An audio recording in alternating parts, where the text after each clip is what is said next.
everybody? It's Chad. We're back again with another episode of Ask Chad Grassy Logic and another novella for y'all, man. This one's going to be a doozy. But I want to thank my guest, Simon. I have my guest here today, Coby Jackson. Thank you so much for joining me, brother. Thanks for having me on, bro. Cool, awesome. And you are from Ascendance Farms, correct? Yes, sir. Owner and operator. Awesome. Yeah. Over up in, and to be honest, I won't introduce you for yourself. Go ahead and give us an introduction if you don't mind for the listeners. Yeah. So just really quick, we're just a family-owned micro-producer up in Farmington.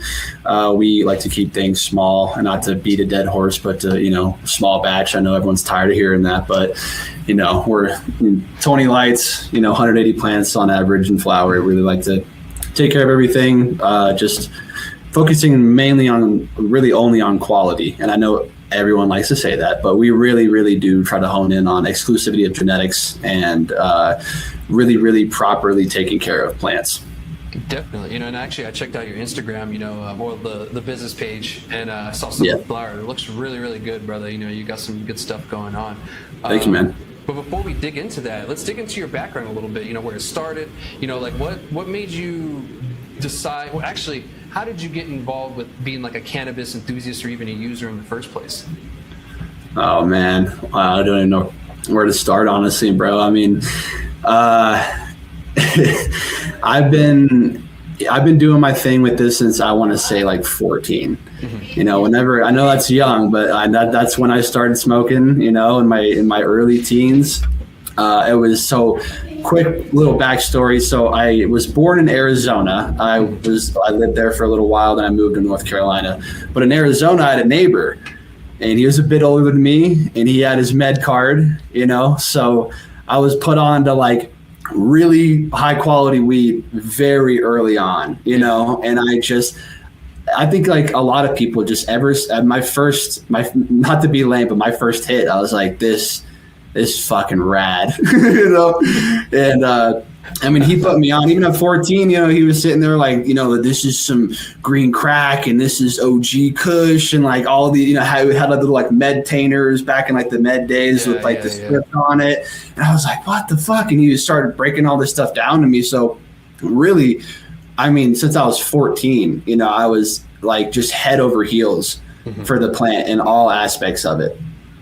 Definitely, and a lot of our experience and love for the plant goes back, quite far like that too. I started smoking cannabis when I was 14 too. Don't get me wrong, I had many year hiatus until I was about 26. My dad caught me and turned into a sergeant in the Air Force. Hard labor for me for a couple weeks.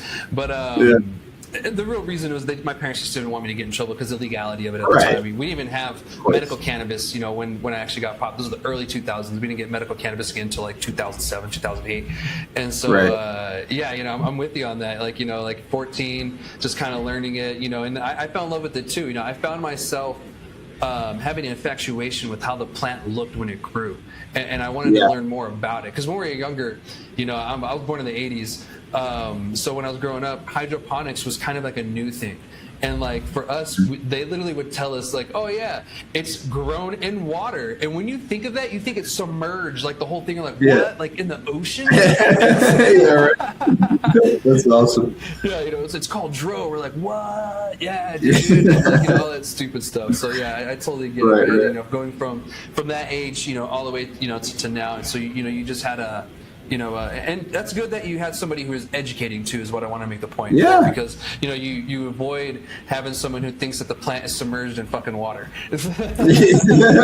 Yeah, definitely, bro. So that's cool, man. And so what made you pick New Mexico, out of all places to operate in the country?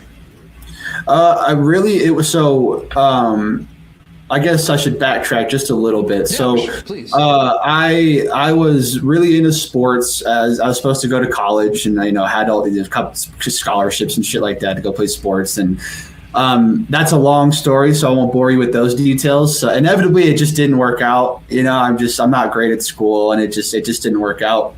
So I got to a point where I just took everything I had, me and my younger brother, and we just booted it to Colorado.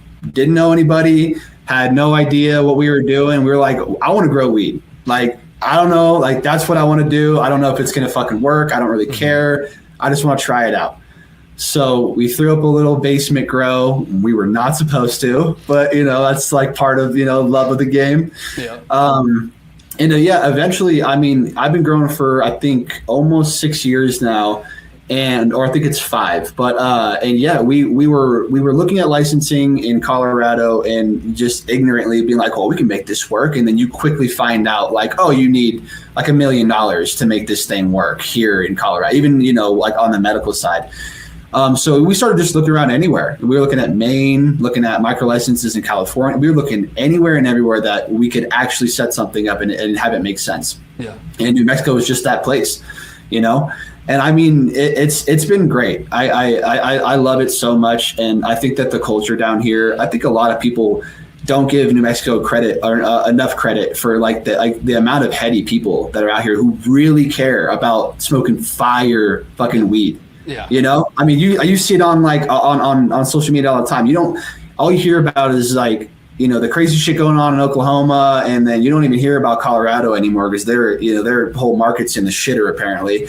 Especially Denver, man.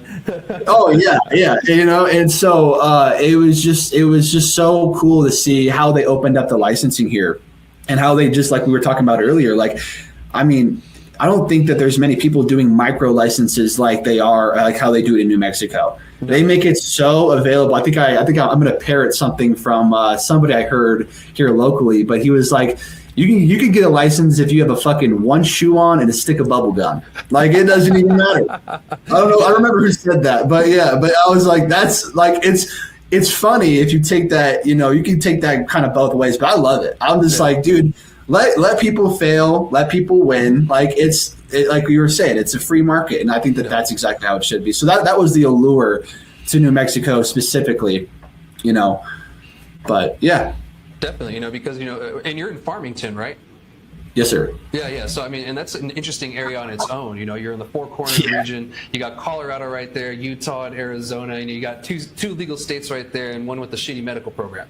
And then you got the tribes right there, and the northwest part of the state as well too. Bleeding into Arizona and all that stuff. Yeah. And so you're in an interesting area, and you really took to it, which is crazy because I've been to that part of the state, and it's an interesting part of the state. Very, very interesting. When you get certain areas, don't get me wrong, very pretty when you get, especially once you get closer to the Colorado border, it starts to kind of change. Oh yeah, the it's landscape. Gorgeous. Absolutely. My brother's, out in that area, and it's cool that you embraced the open competition because in my opinion that's real capitalism. Is this a free market? You have a chance. And it's great because people like you get an opportunity because we're so used to these big money players coming into these businesses. Oh, you can only do it if you have $1 billion because this and this and this. And it's only because it was set up that way. If you set it up that way, of course, it's always going to be the big money guys that appear to be the only ones that can do it. When that's not the case, America is about, showing up with $50 in your pocket and then all of a sudden creating an empire. That is the American dream, right?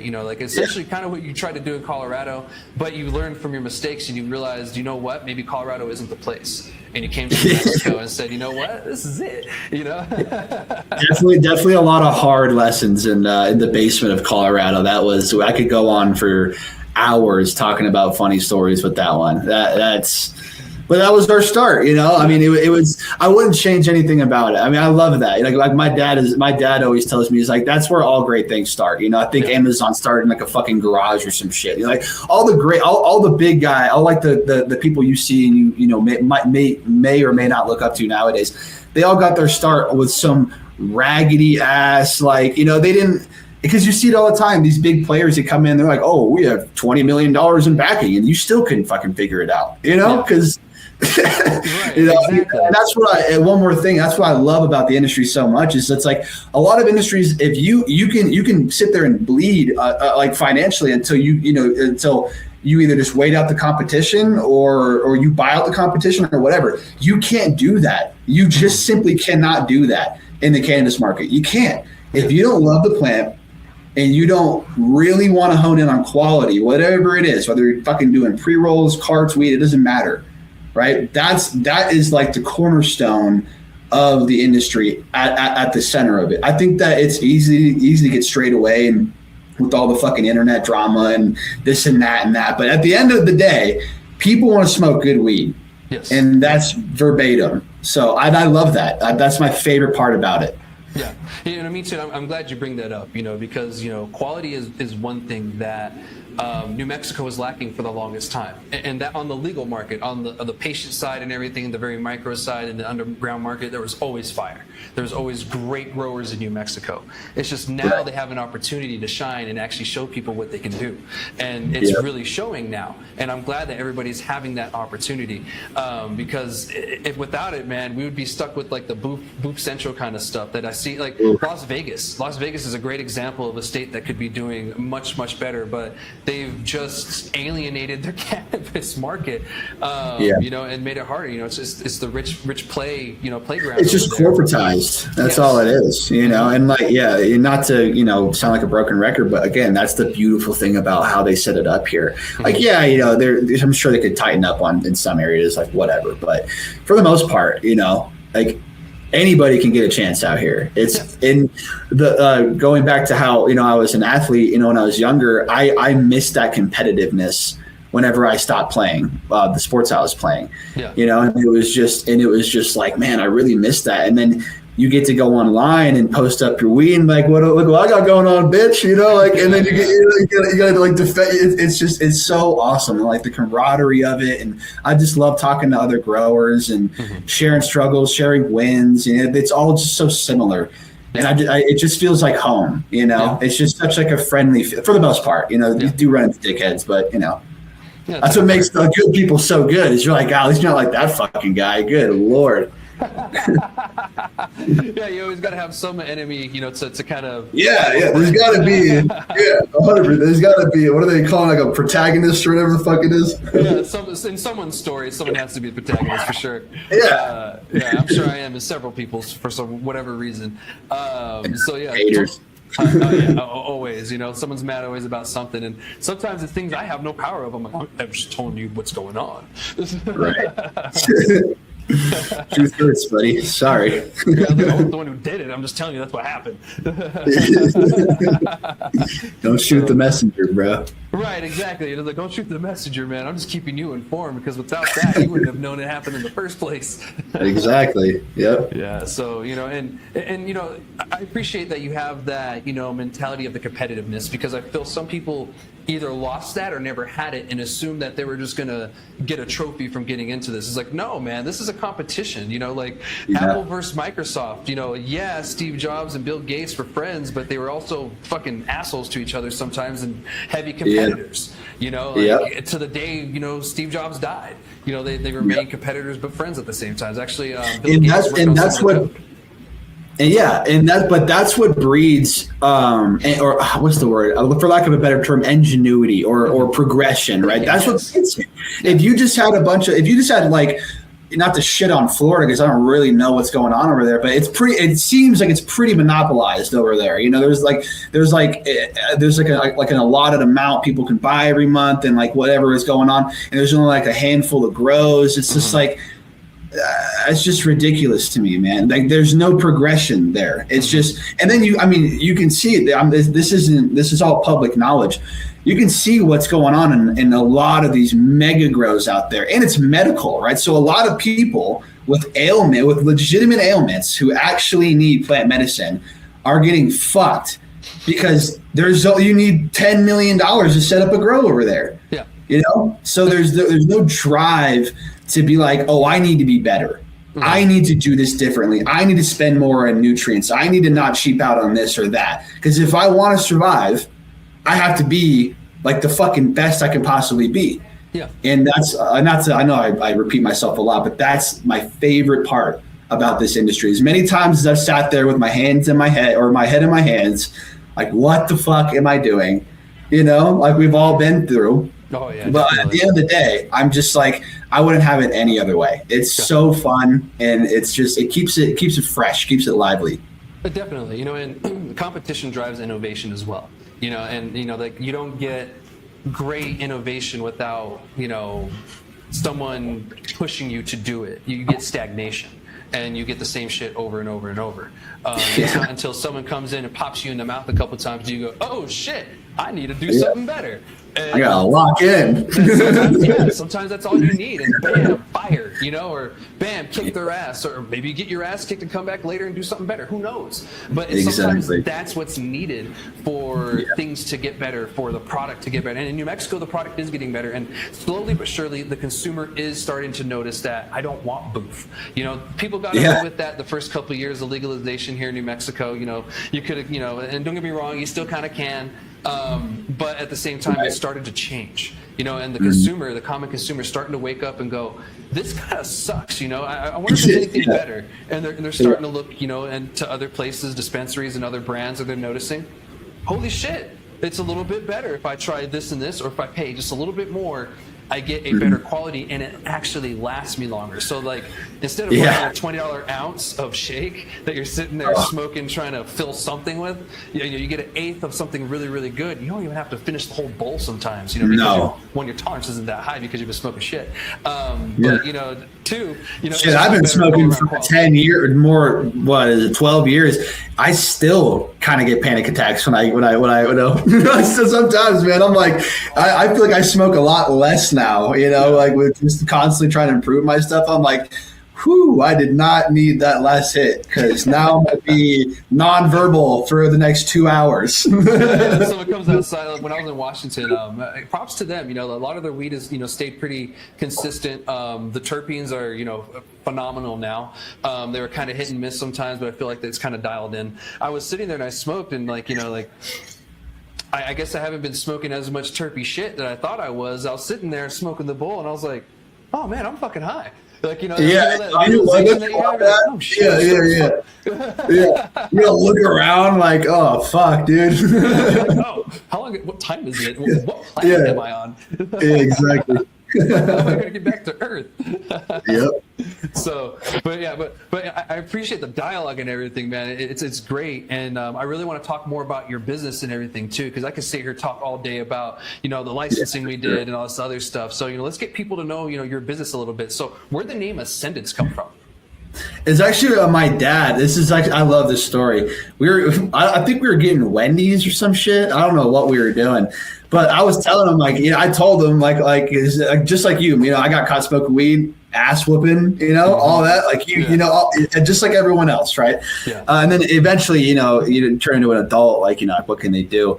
And then I told my dad, like, you know, hey, like I want to go out there and like I don't want to just be like a drug dealer. Like, I want to build a brand. Like there's real energy to this. There's real potential, you know, like long-term potential for this. And he's totally supportive. I thank God every day that how much that they support me. And but anyway, so I think we were getting some bullshit ass food, and I was telling him like before, like I need to come up like with the name, and I had all these lame corny ass names and whatever. And he was like, what about Ascendance?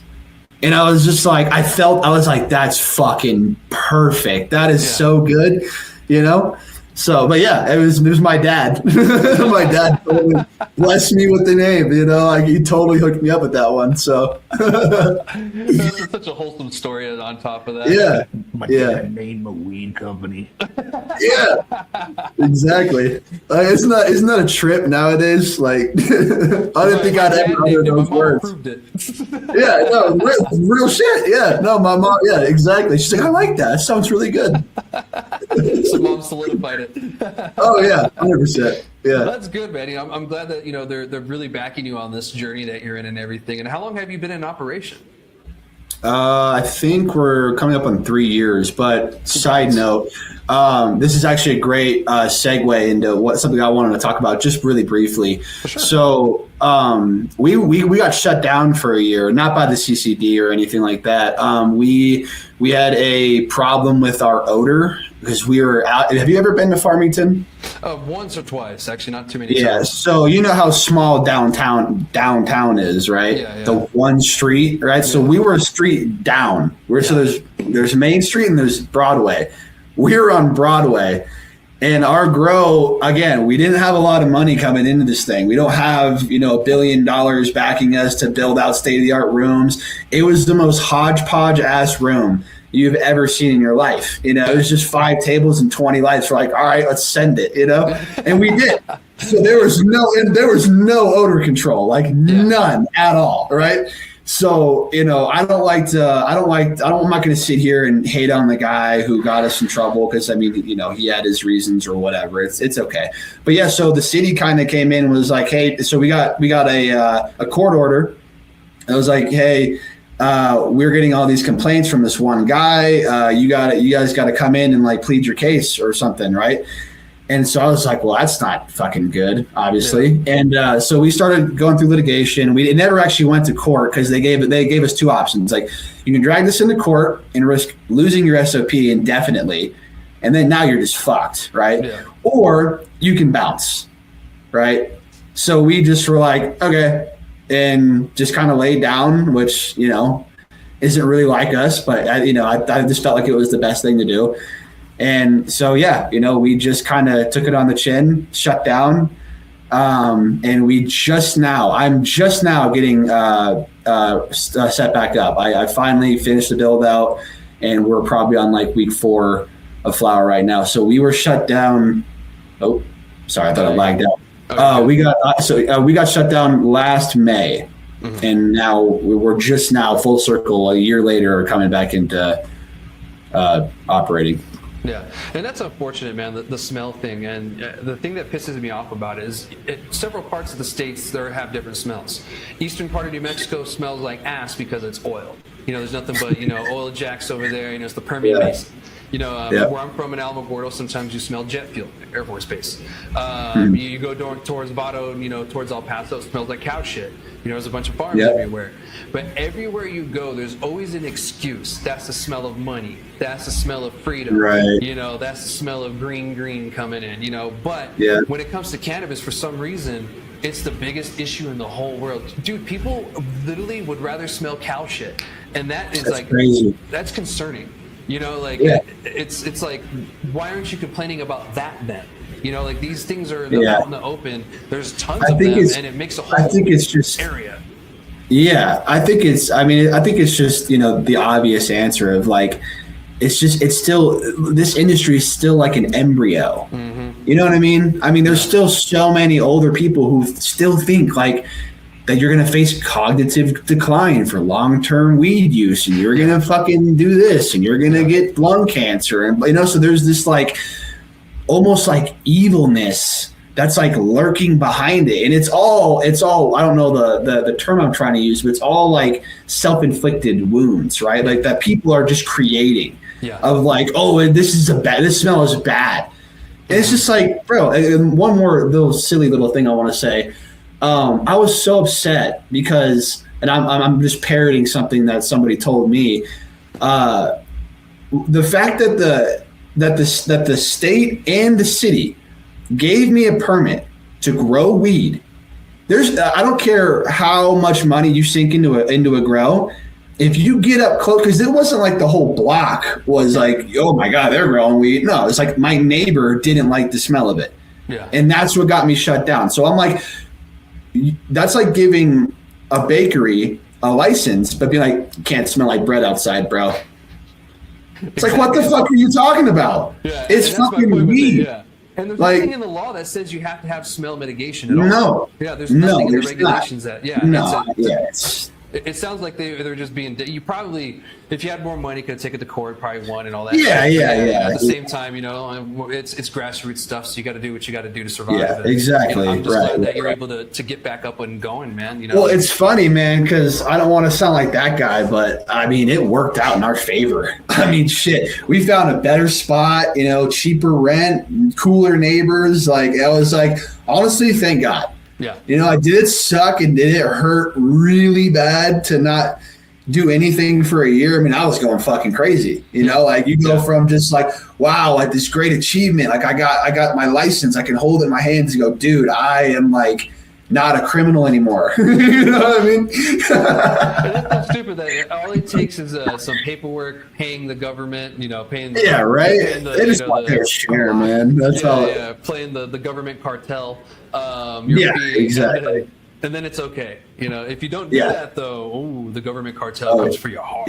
Exactly. It's so funny. And then not to get off on a mean tangent, but they have had a patent on cannabis I forgot what they did, but the government has patents that have been around since like the 60s on plant medicine regarding cannabis. What are we even talking about right now? And this whole rescheduling stuff and all that shit. It just it's a confusion thing. And I've covered that in the show, several times. We separated the plant by definition too many times. We shouldn't have done it the first time with the hemp thing, but then now we did it with the Schedule 3 thing at the medical, and I'm like, oh God, it's only going to get worse. You guys are just going to keep taking parts of it out until it's going to be 10 different definitions. And I hope not, at the end of the day, but that's kind of what it feels like. But yeah, let's get on to the business again, I guess. Where is your product found right now for the people that are listening that are curious to try it? Yeah, so right now we are nowhere. But mainly. So mainly, a lot of our stuff goes to places in Albuquerque, like Breaking Bud. I'm so bad. I haven't talked to a lot of these guys in a long time, but you can find it all over the place. But I will say, our stuff does not last long on the shelves because there's just such small drops. Yeah. We don't push, we don't push crazy parameters. We're not, the automation kings. I'm still sitting there hand watering every plant every single fucking day, and we really care about what we're putting in our nutrients. So I'm not over here to talk, trying to get 2.5-3 pounds of light, because you're going to you have to sacrifice quality at that point. I'm not even going to make that an argument. So we don't have crazy yields, but it's like all we care about is the quality and how the end consumer experience. I know everybody likes to say that, but like even going into this, before I even grew a plant, I was still like, I only care about what the person who's smoking this is going to think. I don't give a shit about margins. I don't have some dickhead investor I have to talk to and go, well, why aren't we fucking, I don't have to do any of that. And that's why I'm blessed, right? So I can just kind of do my own thing and, run it like that, so, but where you can find it, sorry, I know I'm so bad at going down on tangents, but a lot of it stays here. Shout out our boys, High Altitude Exotics in Farmington. Those are our family. I love those guys dearly. And then Breaking Bud is a great dispensary that we always do business with. Casa Verde, we just got locked in with them on our last one. Yeah, I love those guys. Yeah, John, those guys are awesome. I don't know if they want me dropping their names, but anyway, So again, it's not super hard to find, but we're not like, these big guys where every like Dime, where you can guarantee 90% of, the shops have a product from Dime, it's so. But I wish I could have a more concrete answer on where to find it, but it's kind of like a fun scavenger hunt. And that's the beauty of the micro producers here in New Mexico. Yeah. And I say that all the time, it's kind of cool to go to other places in the state because they can only go so far, from the areas, especially with the border check stuff that we deal with. Especially down here, like the north and south, sometimes we don't have each other's products because of that. And I'm glad that you made it down south this far. So let me know if you need some help getting it down in Sunland Park. Get those Texans some flavor. And it's just such unfortunate that that happens, but it's actually kind of cool because I'll go to different parts of the state. Like I haven't been here in a long time, and like, oh yeah, have you checked this out? Never heard of them before. Pop it open, and I'm like blown away. It's so loud. You know what I mean? I'm like, whoa. It's like I freaking almost pulled my hair off of my face. That was so loud. Like, I love it. That's exactly what we strive to do. What's up? I said that's exactly like the kind of reaction that we strive for with our end consumers. Definitely, dude. I'm glad that you guys, you do that and everything. Another thing that I've noticed is packaging. What do you guys kind of do with packaging? I noticed I saw like a glass jar. Is that what you package it in? Yeah, so we don't actually, we just do loose wholesale. Yeah, okay. So I'm just a baseline. Like I'm a micro producer. Don't ask me for a little pretty pre-packed shit. That's on you, player. I can give you a turkey bag. This is it.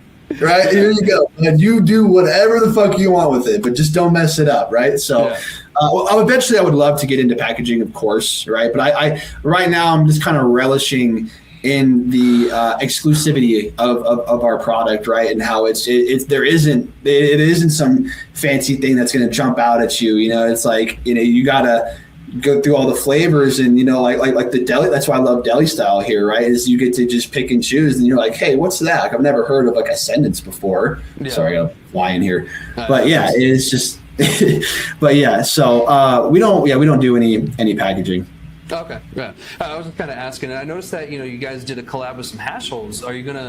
Was that like a collab with the flower and the hash, or are you guys thinking about washing as well too, or getting it washed? Yeah, so we've done hash collabs in the past. Things can get kind of sticky with those situations, so we kind of, you know, learned some hard lessons with that kind of stuff. So we kind of are right now kind of trying to stray away from that and just really focus on getting some money together to be able to do that kind of stuff in house and not have to rely on, you know, people who aren't great people. So. Yeah, we've dealt with that too as well. You know, with, you know, I make hash and everything too. So we deal with, you know, all kinds of people. Sometimes they're good people, sometimes they're not great people, sometimes they just suck at communication. Then it makes the whole situation get even worse and go to shit. So people be doing people things. Yeah, people doing people things. You know, and it's couldn't have said it better. What can we do other than, you know, drive on with the mission and everything? So I'm sorry. Do you? I'm sorry to cut you off. Do you do your own thing with hash, or do you have like a business? I guess I haven't shared it with you. I've shared it with my audience so much that I'm just like, I don't need to mention it. So we right. dogs. I used to be part of Chris's Craft. So my buddies Josh and Jeff, we branched off from that. We started our own, and we actually moved to a spot, you know, somewhere here in Cruces, and we're pretty close to getting licensing. So or licensing that. That's awesome, man! Congratulations, bro! I bet you guys are gonna fucking kill it. That's dope. I appreciate it. Yeah, because we're working under someone's license. You know, they offered us, we're like, sure, and it got us quite a bit of inventory through it, so we were able to, you know, get funded that way. So we're self-funded as well. You know, we have no investors and everything too. So yeah, other than ourselves, I guess. That's all you need, baby. Yeah, that's all we need is ourselves. So we worked out with the spot that we got. You know, it was a really good price, and they're really cool about it. So. That's awesome, man. Yeah. So we're pretty excited for it too. So let us know if you ever want to do so. We actually do hash holes ourselves. So if you ever do a collab like that, you know, we could even provide, you know, the hash with it and do a collab with you and get them rolled and stuff. Cause that'd be sweet, man. Yeah, we can probably do that. You know, we do packaging on top of it and all that good stuff. So you know, it's a little self plug. There you go. Hey. Yeah, no, I would love to, man. I would absolutely. I love doing collaborations. We just, you know, it's just so tough to meet the right people sometimes, you know. So I would love to really hone in on like some quality relationships, like regarding something like that. So yeah, man. Whenever this new drop finishes, I'll make sure that I get some jars into your hands just to, you know, get you a little sample platter. Appreciate it, man. I appreciate that. It's dope. And just curious, you know, and for the audience too, when's this new drop happening, or, you know, new? It'll be middle of July is when it will start rolling things out. We like to cure for a little, like a good bit, you know. I don't like trimming stuff and just tossing it in the bags and fucking, you know, sending it on the way. So it's just tough to say, you know. So I want to say like late July. We got some really interesting genetics going down. We have crunch berries from Fire Farmer, which is like literally cereal gas. It's fucking it's so crazy. We got the Mac 1X Gary, sticky rice, which is permanent marker to lemon cherry gelato. And I know some people might hear lemon cherry gelato and be like, oh, fucking here we go again, right? And another one. This one's good. This is. I've always heard that. yeah, exactly. Yeah, I know I sound like that guy, but like this, I wouldn't have kept it around if I was like, it's just another fucking Runts Cross. You know, this one's really interesting. So it's quickly becoming one of my new favorites, but.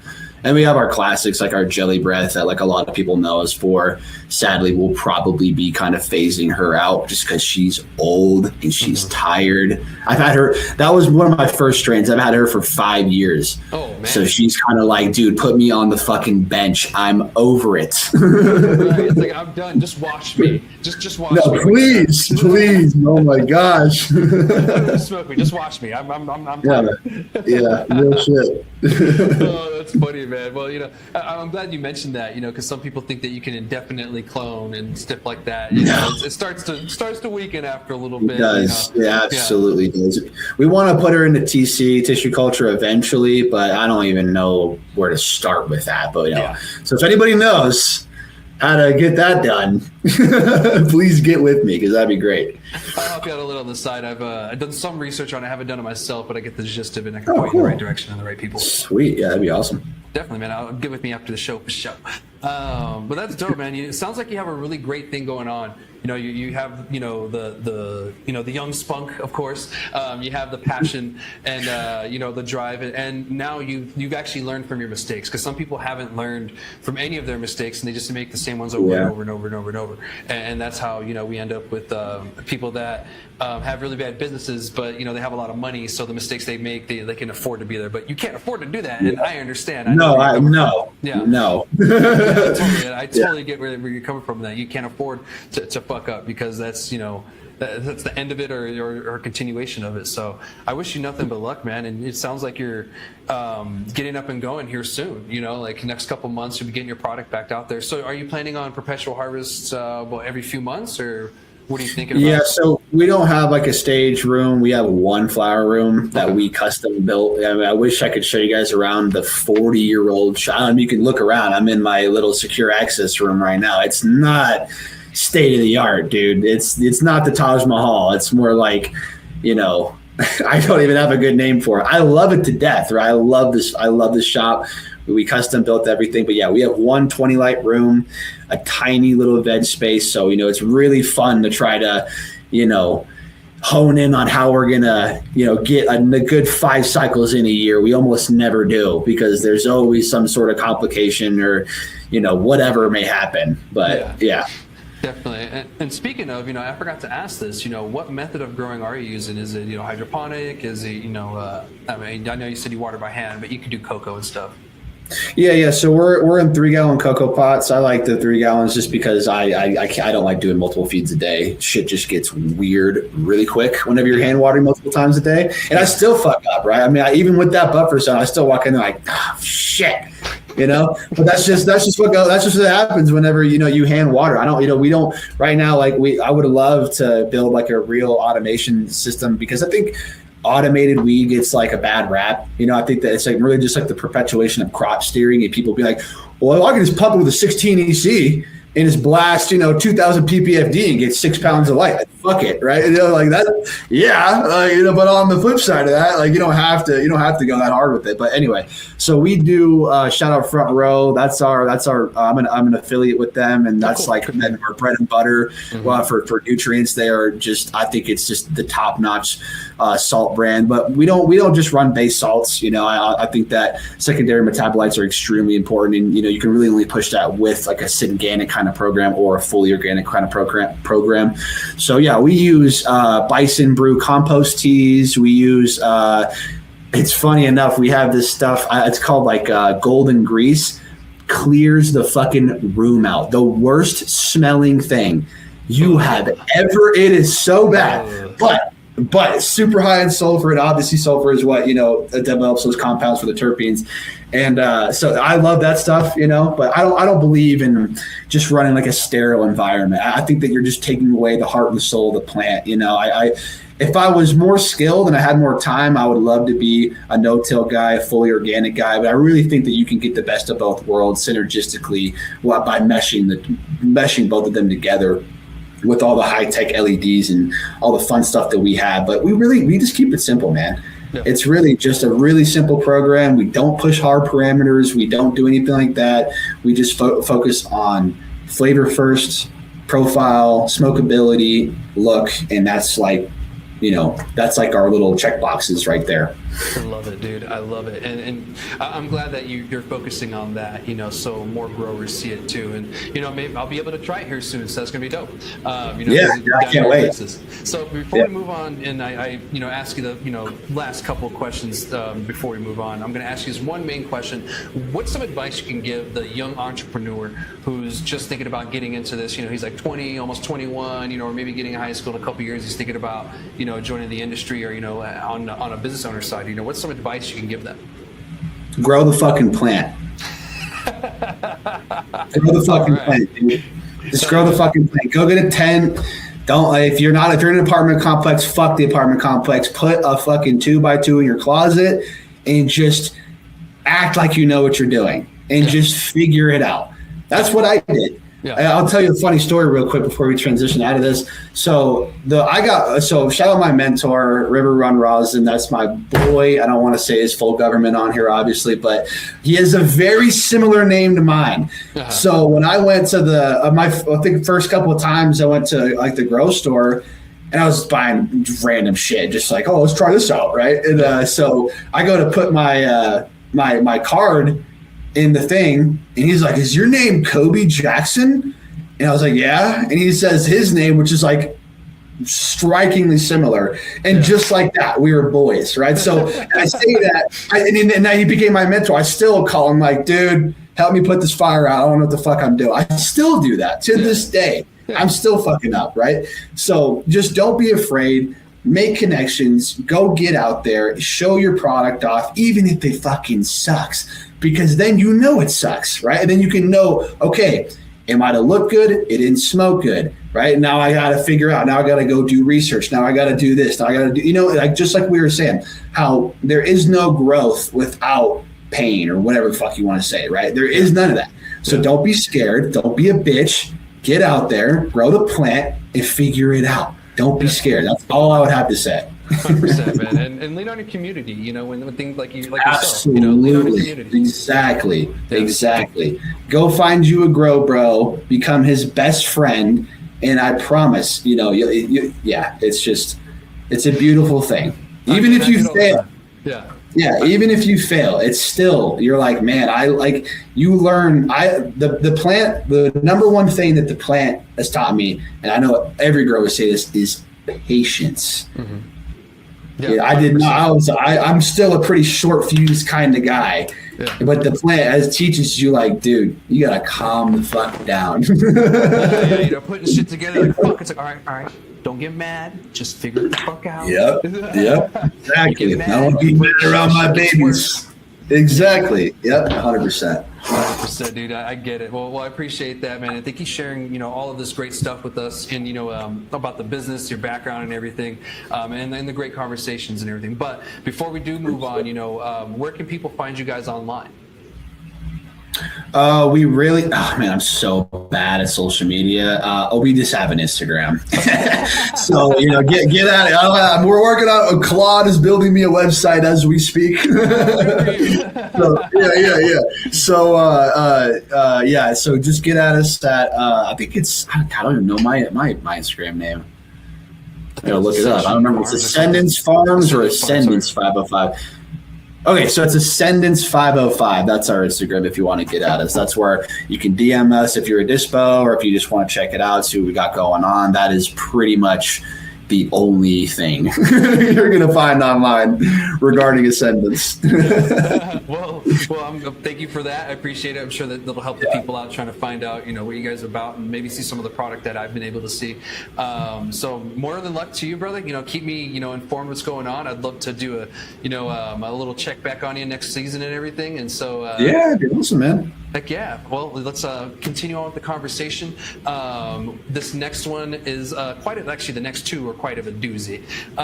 So we've talked about it before. We had this packaging issue. So back in the legislative session, back in January, February-ish time, there was a bill introduced that was backed by RLD, and this bill was going to make our packaging black and white, and the only color we could have was a little logo in the corner, and that was it. And they wanted to make it just plain black and white, so that way it wouldn't be attracted to kids, and all our packaging is attractive to kids, and we're pieces of shit, pretty much. What blew my mind, because it did clear the first committee that it went through, but it has issues on the second committee because they weren't following their rules and laws that they already had in hand. They were trying to create new ones before trying to enforce the current ones. But the way that they're enforcing it is kind of bullshit. I'm not going to lie.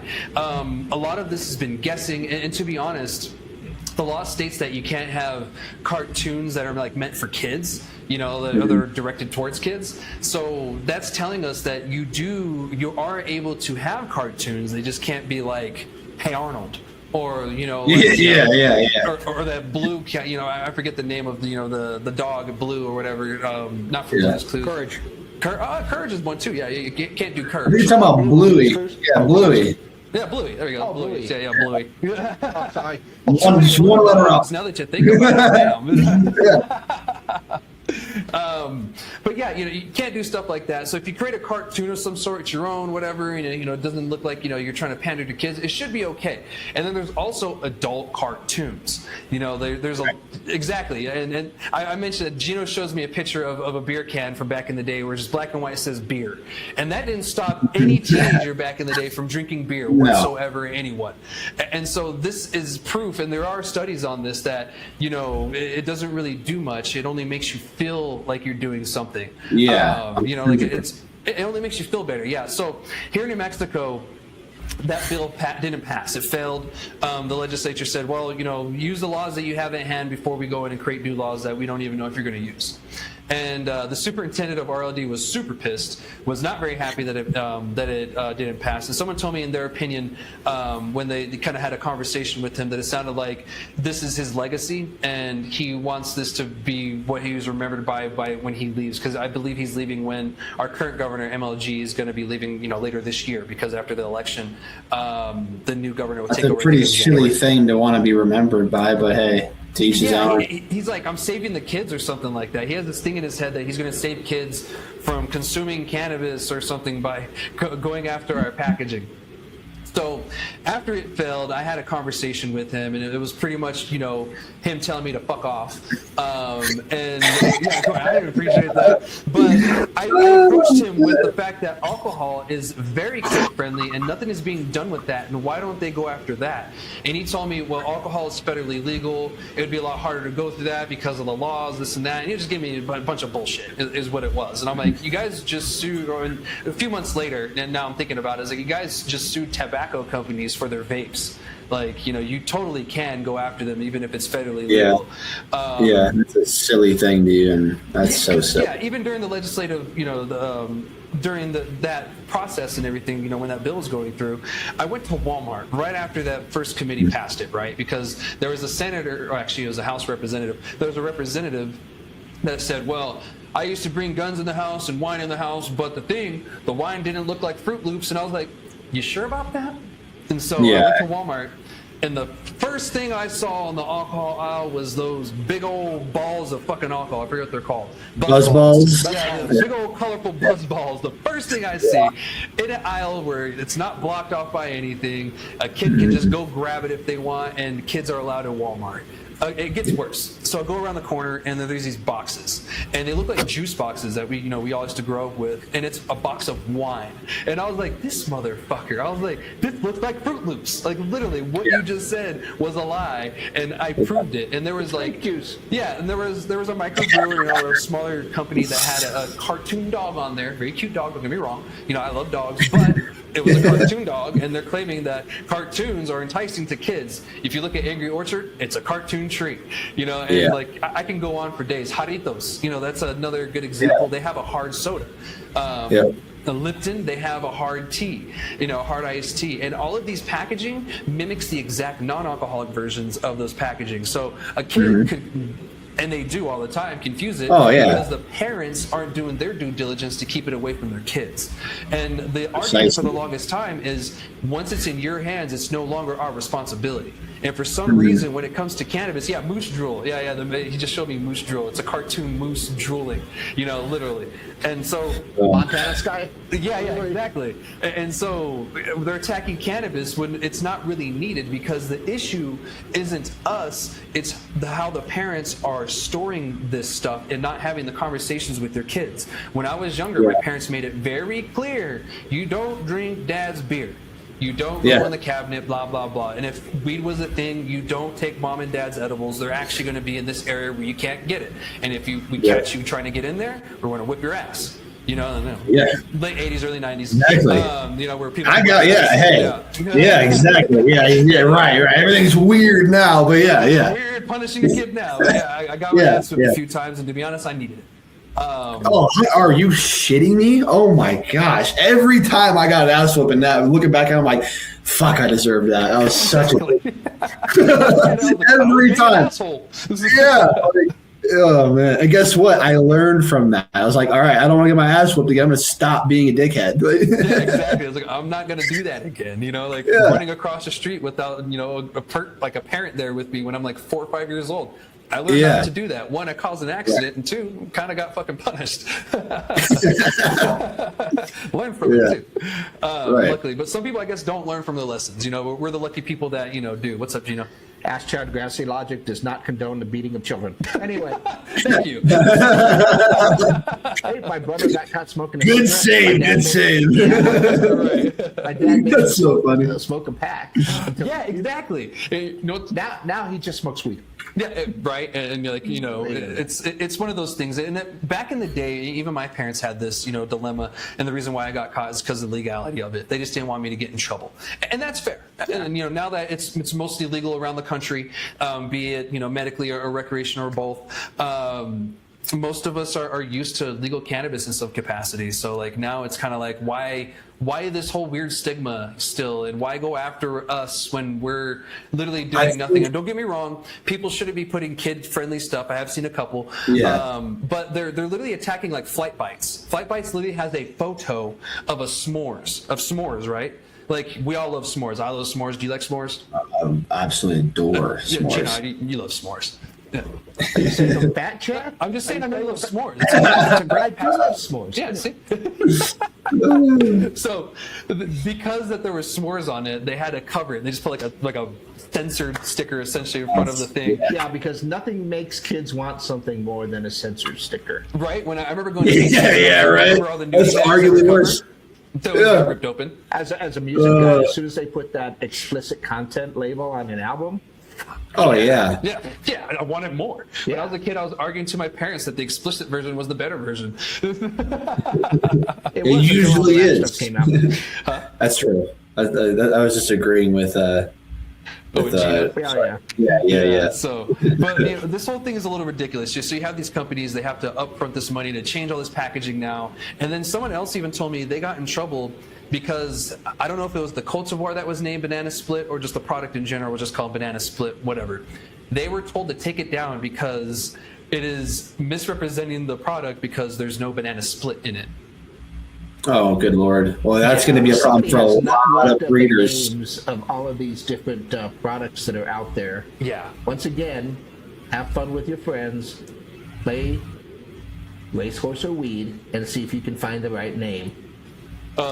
Gino talks about this one. Sometimes he likes playing, racehorses, they have random names, but so do cultivars of cannabis. And so he'll play that on his shows, or with his friends on stream. It's like, all right, is this a racehorse's name or a cultivar of weed? That's awesome. That's awesome. You got to do that on the radio one day. I would, but FCC. Yeah, FCC can go away so much. Yeah. But anyway, I digress. We'll get back to the subject at hand. But yeah, this whole thing is a little ridiculous, and it's getting out of hand to the point where they don't even know what they're enforcing because some text messages got leaked between RLD inspectors and I think the superintendent, or maybe I forget the other person. This thing's stuck right here, so it's. There we go. Okay. My thing was stuck, so it was kind of distracting me. The director of CCD, I don't know if it came from them as well, but it came from one of their bosses. And there's some litigation going on with this as well, because there's certain dispensaries that have been inspected over like almost 20 times this year. And we're not even halfway through the year yet. And like one inspection should be good, but once you get into the 10 mark, it's like, come on, it's buddy, like every other week 20 at this point. Yeah, pretty much. And it sounds like harassment. It's like it's harassment at that point. And so this is going to have to be taken to the courts. It's going to be figured out by the courts. The courts are going to have to figure this out at the end of the day. And I hope we have good arguments, because there's adult cartoons. We've established that, and it's not meant for kids. Candy is meant for adults and kids. But for some reason, it's allowed to be, packaged for kids, and seen just for kids. Cereal, I eat the shit out of cereal. I love Fruity Pebbles. I love French Toast Crunch. You know, like as an adult, I eat those things too. They're not meant for kids. And now, if this was baby food, like if they're making baby food labels, then I would totally understand. That would be totally like, okay, that is not okay. Do not make baby food labels. But no one's doing that because that is idiotic. That goes without saying, right? Exactly. Exactly. Thank you. Yeah. Like I think even common sense is like looking at you like, come on, buddy, you didn't get that one if you didn't get it. No one's doing that. You know, don't get me wrong. Some have kind of teeter-tottered with like some friendly little gummy bear, but it is what it is in that sense. You can be creative without being kid friendly, and we do it all the time. We do Reservoir Dogs. We do it all the time. We will add something that is more adult friendly, like a GTA aspect. GTA is a adult video game. That is not a video game for kids. That is a video game meant for everyone sitting in the room right here as an adult. And so you can argue like, well, that's not kid friendly. That wasn't meant for kids. And if you're letting your kid play that game, that's on you, huh? Yeah. No, I was just agreeing with you. Yeah, and so hopefully there'll be some great arguments when it comes to this, because I do see this going to court, and the courts are probably going to have to make the decision on this, because even the inspector that was talking to whoever it was, he wasn't even sure. He's like, so what was illegal about this again? Like, what was wrong with it? So like, it's telling me that they're not even sure. They're just just being yes men and doing their job essentially. So we'll see what happens from it. This is only going to get worse before it gets better, and it's only going to get stupid before it gets figured out. I think that you made such a good point on Instagram when you said lawsuits are what's going to fix this. Not fix it, but make it easier on our. So I just want to chime in on that, because I couldn't agree more. Because me coming from like the trad market, I was in the trad market since I was 15. I mean, so you have this stigma of like, well, I don't want to get the feds involved. I don't want to get this guy. You know what I mean? So a lot of the producers, manufacturers, and retailers, like a lot of them, not all, but a lot of them do come from that background. Mm-hmm. So I think that that's kind of like our pigeonhole. Is it's like so many of us are just like, we're so happy that we're in a regulated market now where we can pay our taxes and we can like live like normal people. We don't have to keep on looking over our shoulders. But that kind of whatever you want to call it lingers in the back of your head of like, that's kind of why I didn't want to drag my shit into court. I was like, fuck that, dude. You're talking about lawyers and judges. I instantly like, nope, like not for me. Don't want anything to fucking do with it, dude. Well, you're thinking I know. I'm thinking I'm going to go back. Yeah, I don't want to deal with that shit again, dude. Like I've been through all that. I don't want to deal with that shit again, right? So I think that's what you can even call like PTSD, whatever the fuck you want, like fancy label you want to put on it.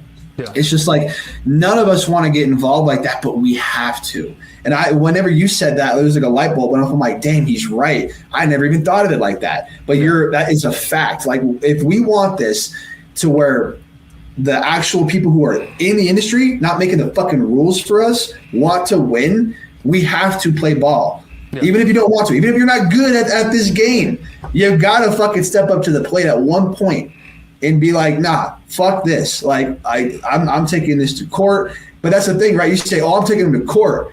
And you'll be like, oh, some people will be like, oh, well, you're just being a bitch. Like, oh, you're working with you know what I mean? It's just like, dude, I have a license now. I don't have to live like that anymore. Mm-hmm. None of us have to live like that anymore. And the only reason why no one does or did on the traditional market is because you can't. Like exactly, you're right. Yeah. What am I gonna do? Like, hey, he took 5 pounds from me, officer. He's like, oh, really? Like, you're an idiot. How much you got left? You're like, oh, yeah, exactly. Shit. Exactly right. So, but it just kind of leads into like the point I was trying to make. It's just like I really do think that. If we want it's not going to go away overnight. Nothing ever does. But if we want to start to steer the ship in the right direction, because right now it's like we're all on the ship and there's no one fucking driving it. We're all just like, whatever. Like, at least we're on the ship. Cannonballs and just like, it sinks. Yeah, I wonder where that's coming from. Like, dude, look. It's right there. Shoot back at them. What the fuck are we doing?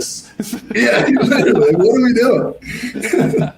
That's how I feel too. And I'm just like, and it drives me crazy. I'm like, guys, you're going to have to fight back. I'm sorry. If you want this industry to continue to improve, you're going to have to fight back. And like people are like, oh, I don't want them to retaliate against me. They're retaliating against you right now. Yeah, they're literally doing that. Yeah, it's already happening to you. It's not like I don't want them to. It's like, bro, that's what's going on right now. They're strong arming you and you're allowing it to happen. And yeah, and I don't want to. I hope I don't come off like I'm like, come on, guys. I'm not trying to like rally the fucking troops, but it's just like, it's just because I'm bad about it, right? Like I laid down, like I did exactly what I said not to do, right? Yeah. But it's just, I think that what I'm really trying to get at is that we are all so fucking tired, and we're all just like we're just now taking a breath, like, oh my God, I got my lessons. Thank God. Like I can sit down now. I can fucking, and then you quickly find out, oh, this is one of the most competitive markets on the face of the fucking planet. It's incredibly hard. You're swimming in the deep end, right? At all times of the day. So what I'm just trying to say is like, I know we're all tired. I know this shit is hard, but it's like, we just got to keep going. We just have, like, circling back to our prior conversation, like there is no innovation if we don't push back. And we have to start pushing back as the operators, right? We can't have just like bank on like some mega conglomerate who's worth $100 million to lobby for us, and hopefully there's some things in there that like helps the little guy. Yeah, exactly. Like that can't happen anymore, man. Like we're in this. This is a legitimate market. You don't have to be scared anymore. I know I need to take some of my own medicine, but like I do believe in that. I think that like just piggybacking off of what you said is that lawsuits and getting involved in the courts and pushing for certain things, not just being like, I just grow weed and like that's it, because that's my problem. Yeah, right. Like I've just been relishing, like, oh, but now I'm like starting to see and start getting involved with all this shit. I'm like, oh wait, there's like way more to this than just operating under certain parameters and following the CCD guidelines. There's so much more to it. Yeah, that's just my 2 cents. No, and thank you for that. You're learning. You learn from your mistakes, as I said, which is great. And you're learning more about how this works. Becoming, and I tell this to people all the time, whether you're a bud tender, whatever, if you're in the cannabis industry in any capacity, you are by default a cannabis advocate. And you're an ambassador of the plant as well. So it's up to you to make sure that the stigmas dies, that people get educated correctly, that we're talking to the proper people, like, the legislators, the rule makers, or if something isn't getting settled, we send it to court. That's the reason why the courts are there. We have the legislature to create the laws, and then the courts, sit there and determine if those laws are correct or not, right. Or if they're, they go against our Constitution or not, they're going to uphold it or not. And that's what the courts are for. And the state, the cities, whatever, they will tell you, this is what we're interpreting it as. And if they're interpreting it wrong and you take it to the courts can say, hey, you're interpreting it wrong. You have to interpret it this way. And they usually go, okay, like, we were wrong. And as long as you don't make it personal, you start making it personal, then it's a little weird. I think that's a big problem in the industry too, is there's a lot of fragility going on with, and it's like, it's so funny. I saw something on Instagram today. It was like, and I know that we've all heard this before, but it's like, could you imagine the kind of shit we could get done if we took all this negative emotion and intent and energy towards our peers, and directed it towards let's steer this fucking ship. We built the ship, right? Exactly. And we're like, all right, like, who wants to drive it? It's like, dude, you drive the fucking ship. Yeah. Like, what are we doing? Yeah, come on, bro. Like, stop looking for the leader and be one. Exactly. Yeah, exactly. Stop looking for one. Be the leader. If you can't find it, just fucking be one. And then along the way you'll find other leaders too. And that's usually how it works. You'll find other high-speed people that are willing to help fix whatever, have the conversation. Because hard conversations need to happen. All the time I get told by people, open licensers are stupid, and I have to debate with them or whatever. I end up debating with them. It happens, but those conversations need to happen. You know what I mean? Like, and sometimes people's minds change through conversation like that. I mean, even just the post that I put the other day about the lawsuits, light bulb went off in your head. You're like, holy shit. It was a life-changing moment almost, that's great. And, I'm glad that that we shouldn't be attacking each other in the sense, and, it is competition, but you beat each other with your product, not with trying to legislate them out of the fucking industry and be the only one. That's not how you do it. Yeah, I get that corporate America has done that for the longest time, and people have seen it as the normalization kind of thing, but that is not how it actually works. If you look how a corporation actually runs, it's not a business. You know, it's like the way these huge corporations run sometimes, I'm like, this sounds more like a gray area is like scam scheme more than it does a business. Like, this is crazy. Yeah, Shell 100%. companies, and you know, this one does this, and so they bankrupt it this way, or they intentionally tank one for some other tax bracket here. Like, there's all kinds of stuff they do, and then a lot of it has nothing to do with actual business stuff that we are doing on like the boots on the ground thing, making relationships, creating a great product, you know, putting our product out there. You know, that's not what these corporations are really doing and kind of meant for. You know, they're meant for something different. So when people put this corporation model into their small business, I'm like, that's not gonna work, man. No, you're gonna shoot yourself in the foot. Like, yeah, it's exactly. Not. You know, you got to stick to that small business model. But once you become big, huge, whatever, by all means. But like, you can't do it when you're just getting out. And don't get me wrong, you can use certain things from everywhere. But make sure it's catered to you, and you're still staying in your lane and not trying to overgrow to what you really are. Yeah. And I think that people just forget, like, I know I said it prior, but it's like, dude, this industry as a whole is still at an embryonic stage. Like, we have no idea what the next 5 years of litigation is going to look like. We have none. Yeah. You know what I mean? So again, like, how, like, I just don't, I get why, but I don't agree with it. But I really, there's just so much opportunity for everybody. For everyone. Yeah, that pie it's is so massive, crazy. It's massive. It's we don't even know how big it is. Yeah. And we're fighting over it. Exactly. You know, what the fuck are we doing? Like, what are you doing? There's pie to the end of the world, and you're like, I need my share. It's like, dude, fucking relax. All right, like, you're gonna be okay. Slice, you got yours. Yeah. Like, Yes. Yeah. I don't know. You know what this conversation reminds me of? You interviewed Sean over at Deafening Ziploc.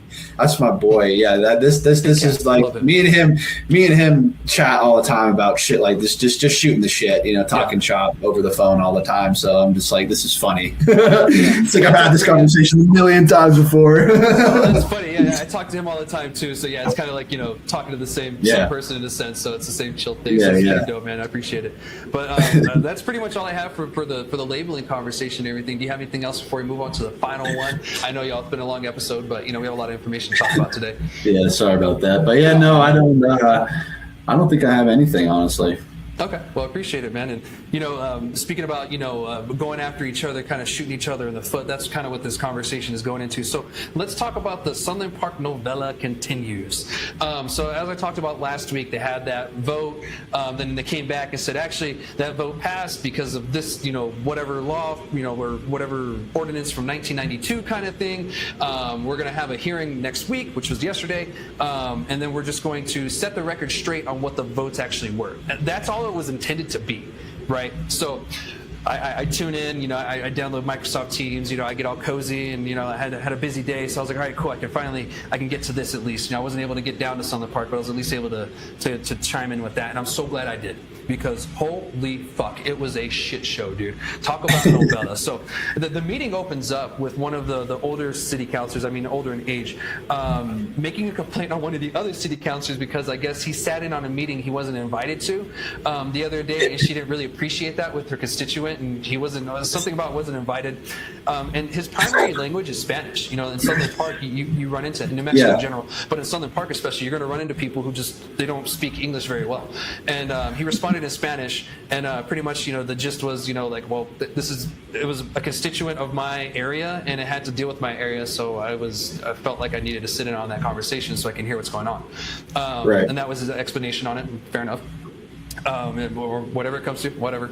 But I was like, okay, what the hell? And so his response too, I was like, this is getting spicy already. What the fuck? Before they even like get the meeting going, like things had just barely started. And like the thing about Sunland Park is it's a very corrupt area. New Mexico in general is a very corrupt state, but Sunland Park is probably one of the most corrupt cities in the whole state. It was so bad with their finances and stuff around 2012. The state government took over for a bit, and for about 4 years, the whole state government was running shit. shit. They got rid of a bunch of people who were corrupt and everything, and looks like it didn't really work because Oh, they I just didn't came know back. that. Yeah, it's a very corrupt area, and there's been issues with certain competition stuff, like a dispensary owner that's from there won't like it, and so he'll pretty much rig the votes because he has influence with the city and everything, and have them do shady shit. And the city council, for some reason, doesn't even know their own processes and their rules, because like they're speaking out of order, they're saying things that don't make any sense, and they're trying to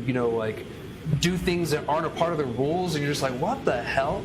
So anyway, we all know the special use permit vote happened last week, and they came back and said actually they passed because the people who didn't vote and sat out, their votes actually become a yes. So the city attorney comes in and he chimes in. He's like, well, actually, after reading it, my interpretation is this: they actually didn't have majority because the majority of the council wasn't present, so the vote was actually 3-3, and it didn't pass because you need a supermajority in Sunland Park for the ordinance to pass. And so we're like, okay, so the first one technically didn't pass, but the second one did. Okay, yeah. So now we're caught up, right? That's the vote. And he changed the vote fucking there on the spot, I guess. The city attorney, it was weird. And he did say, I'm not too sure. This is like uncharted waters kind of thing. Like, this is my best interpretation. So he essentially said, I'm doing my best, and this is kind of what I'm giving you guys. And the city, of course, is going to go off of that. So they get to that, and the vote, the way it was supposed to work, is all this vote was supposed to be was just correct the record. We were actually wrong. This is what the vote was, and it actually passed.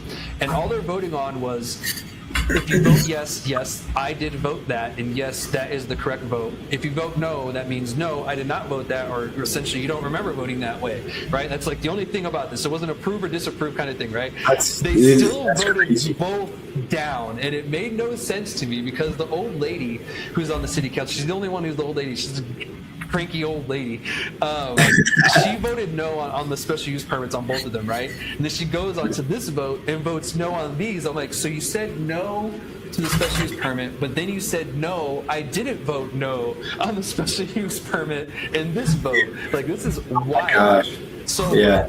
And Gino, we were talking about this before, and Gino, I know you read, the articles. I didn't need to read them because I knew they're going to be like wonky and more than like once you found them. Yeah. Once you were able to find them, I saw them popping up, and I was just like, they said that they were denied again, this and that, and I was like, no, that's not what happened. What happened was the city attorney came in and actually interpreted the rules differently than what they were initially from the day before or the week before. So all of a sudden things have changed and the rules changed, and then all of a sudden the city council didn't understand the rules. Don't get me wrong, there was one city councilor who recused herself and stepped out of the room in general because she's named in one of the lawsuits that the dispensary that the special use permit is being there for is named in, because this is like the third time they've done this because it's a corrupt shit. They're not following their own rules and laws or the state law in general. Lord. Yeah, so I can pretty much hear the lawsuits being drafted, if not already drafted, on their way to show up to them, because this just sounds like just a storm of shit. There was one guy in there, I thought he was part of the city council or something, but I think he was a lawyer. And he was reminding them what they're voting on, this and that. And he was very clear, and he actually made a lot of sense. And, like the city councilors still just, for some reason, thought they were voting, on a special use permit, when it was like, no, you're going against the record of how you actually voted. And to be honest, I don't know what's going to happen with that. And so after the lawyer's done and they did the vote, we had a hot mic. And so I guess the dude who worked for the city, or a lawyer, I don't know what he is. And for my opinion, that's what I took it as. I wasn't too sure, and I didn't look it up because I was just so blown away about everything going on, dude. The tea was hot. Like, there was people accusing each other of shit. There was people talking shit to each other. There was people not following quorum. It was wild. And so at the end of it, you hear him in Spanish. I had one of my friends translate it for me because they were watching too. He pretty much said, this is the shit they're talking about with the corruption, huh? And the mayor goes, sir, we're going to need you to mute. You can stay professional, blah, blah, blah. And he said, oh, sorry, I was talking to someone else. And to be honest, he probably did that on purpose because that needed to be said. That was some corrupt-ass shit.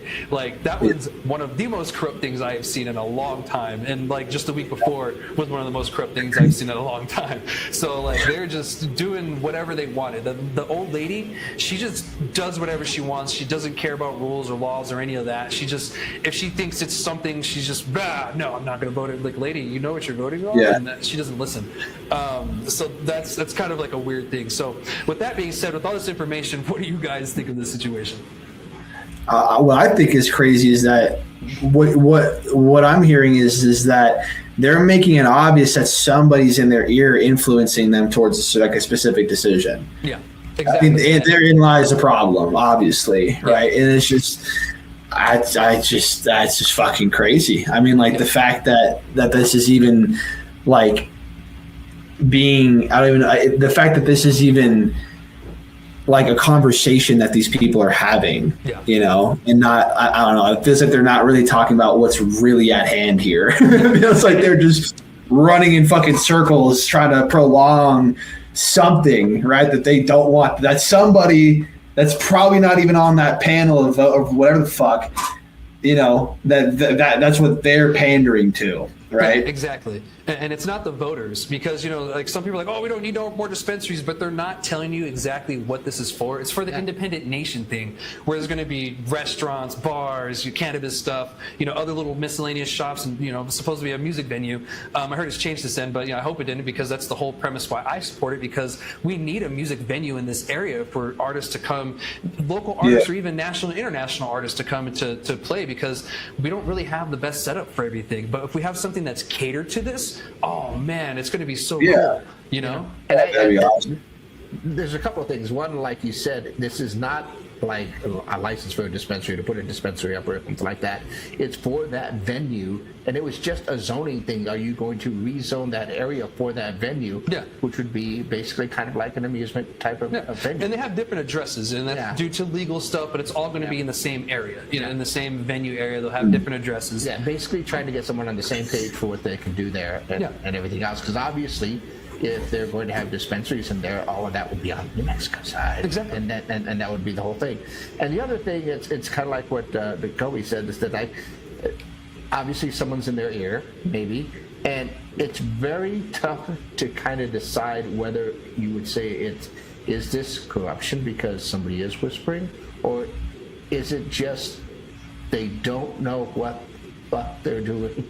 It's a mixture of a little bit of all. It's like they either. Let's say it sounds like it's negligence and sorry, I'm gonna cut you off. They're playing at being really, really inept that they don't know what's going on. In which case, you know, you voted these people in Sunland Park. I'm just going to say that, and you know, or they're trying to play at being so bad at something that the whole thing just falls apart. You know? It's like.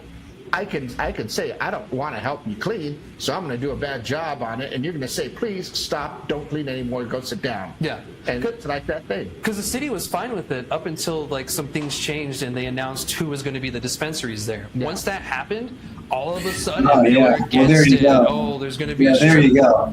Yeah, exactly. There you go. And then like that is clear cut. Like somebody with a lot of fucking money, you know what I mean, is like, nope. You know, in Mexico, you're not allowed to tell dispensaries no. Like, if they follow all the guidelines of your city and area, you're supposed to let them open. And they're just giving the worst excuses. Like, one of them is they're too close to Texas. Pure Life is Sunland Park. We talked about this on the show before. I showed you guys the map. It's dispensary, Texas, and the streets right here. To get into it or leave it, you're hitting Texas either way. So like they approved that without an issue, but yet they have an issue with this one, and they're trying to say they're cutting corners. And now I'm not in favor of any one dispensary or anything like that. I grow for myself, right? And I do the manufacturing stuff. So I am in favor of letting the industry choose. So the consumer, if you want to open 5 dispensaries, by all means. I think that's not a smart idea, but if you want to open 5, by all means do it. If you make it, you make it. If you don't, you don't. I'm in favor of them allowing everybody the same chance that everyone else is getting. Why approve a dispensary right next to the Texas border where the customers are going in and out of Texas regardless of where they go, and then make a big deal about this one saying they're cutting corners? Or just it's unfair. Just in general, the saturation that you get in Sunland Park, the number of dispensaries you have within walking distance of everywhere is just crazy. And like you said, you can't deny a license for somebody, But the fact that this whole thing was just a vote on zoning, Yeah. and nobody knows that. The people that are reporting that, or the articles, like I said, that I was trying to find, when I could find them, nobody ever mentioned that this was a vote on zoning. Everybody thinks it's just to have dispensaries that are opening up close to Texas. Yeah, and like the cities don't have the power to tell a dispensary no like that. Yeah. And that's one thing that pisses me off is the news stations. I tell them over and over again, that's not the way it works. And everyone has that idea because everywhere else that is the case. Like someone the other day mentioned on Facebook here in New Mexico, oh, I got my license, whatever, blah, blah, blah. And it's to someone from another state, some big guy. And he was like, oh, congratulations on the lottery win. And I was like, lottery win? The fuck? I was like, he just had to have teeth essentially, and he got the license, dude. Like, I don't think you know how it works here. Yeah. You know, everyone's an assumption that to get a license in cannabis, it's a very stringent, crazy process, and the cities have so much power in it, but they're very limited. And to be honest, this is going to go to court. This is going to court, and I'll keep you guys informed the whole way. And when I get information, if it goes to federal court, I do have the account where I can look it up online. If it goes to state court, you know, that's public information in New Mexico, so I can look it up. But I'll keep you guys informed on it. But that's pretty much all the information I have on this, and really all I wanted to say. I just wanted to make it clear that I don't support one dispensary or whatever. I just want them to do this the right way and give everybody the same opportunity they're giving everyone else, and just to keep it fair. You know, at the end of the day, the consumer and the patient will decide who sticks around. We shouldn't legislate the competition out because someone's fearful that they're not going to make $1 million next month when they make $1 million every other month. You know, like it's a little ridiculous. So, do you guys have anything else before we close the episode today? I'm all good over here, man. I don't know. I can't wait for the next episode. You know, next time on Cannabis de Sunland Park. Telenovela. Telenovela. Yeah. Oh, that's funny. Señor Cooperativo is defeated. All right, well, that's it. All I have this week, guys. I'll see you next week for another episode of Ask Chat Grassy Logic. Thank you so much for joining us, and we'll see what happens with this novella and all this other drama going on. So I'll keep you all informed. Make sure you like, subscribe, whatever you got to do. Stay in the. All right, shoots.